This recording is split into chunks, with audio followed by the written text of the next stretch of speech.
Hello, welcome to Art Rant, and today I'm going to do another breakdown of one of my paintings. And in this video, I'll show the mini study along with the finished painting in one. I'm using my paintings as a visual diary, but the visual that I am painting is something that I've actually seen. So it's not just blindly copying some online image just to paint something. And also when you've actually seen something and when you've experienced something, this is so helpful in painting, because you're going to be able to really capture kind of the mood, the lighting, all the little details that actually make a painting real. So where did the image come from? During quarantine, I stayed in Miami with someone that I was seeing at the time. And in the room, there was just such beautiful lighting. There was this kind of bluish gradient to turquoise lighting from these curtains here. And when I first saw the room, just the colors and the lighting made me want to paint it. So the whole time I was there, I was kind of thinking, okay, I'm gonna paint this scene. Because on an abstract level, and as someone that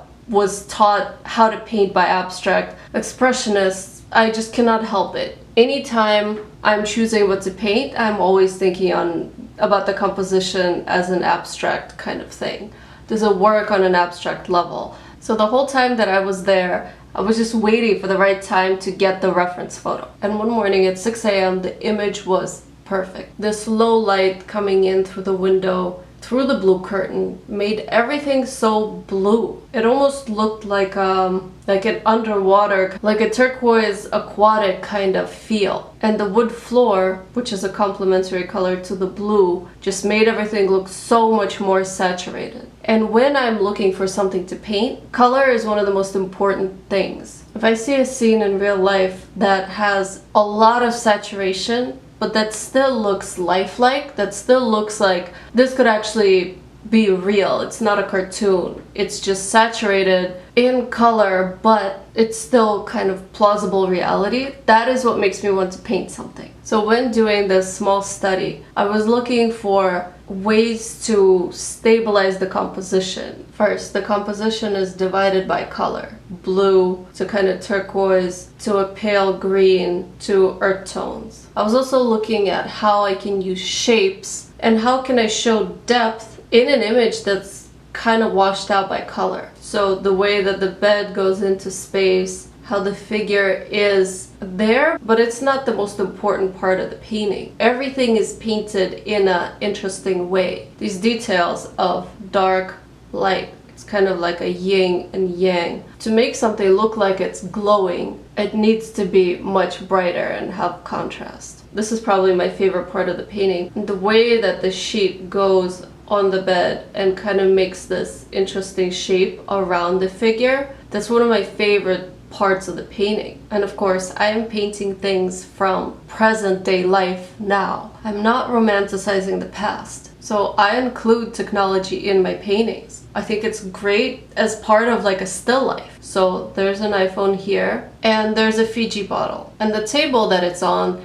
it's such a interesting shape. The paint is very slick and shiny. Like different things are just fun to paint. Glass, plastic is fun to paint, shiny surfaces, floorboards, hair, transparency of fabric in general. When I'm looking for subject matter to paint, I'm looking for things that are actually challenging and that are enjoyable to paint on like a tactile paint material level. And with this study, I wasn't really looking for serious details or anything. This is just a small painting, and now let's look at the final product. So this is part 2 of the video, and this is the final painting. This painting is oil on linen. It's 36 by 36 inches, and here I'm working on the same stuff as in the smaller painting. It is still about color, so very blue, kind of like a manganese blue, to turquoise, to a pale, cool green, to a warmer green, to very warm but neutral earth tones, like transparent red oxide. And then here at the bottom we have more green, kind of these green, brown, gray colors here. But what works on a small scale with a small study is not always going to work on a large scale. So just because you paint a small version of the big painting, it doesn't mean that you've solved everything. So in this painting, even though it's the same composition, the same idea, I focused in more on the details. It's almost like far away, blurred vision, and then as you get closer and closer, you start to see the texture and the form and the way that color moves around an object. You see more reflections, like here. The flesh looks different. You can get more into anatomy. Textures of things, like the way that the hair is falling, the reflections of the screen on the hair. In a large scale painting, you have so many more of these moments that are so fun to paint. In a small painting, a paintbrush is only so big. After a while you just can't. But on a large scale, and I think this is what makes or breaks going from a small study to a large painting, is can you zoom in and can you capture these interesting moments in the large painting. And sometimes the details are so kind of ordinary and simple and kind of boring at first, but like here, the way that the edge of this wooden bed frame catches the light, the way that the tile first starts off very cool here and then moves to a warmer shadow here. You can get into very, very small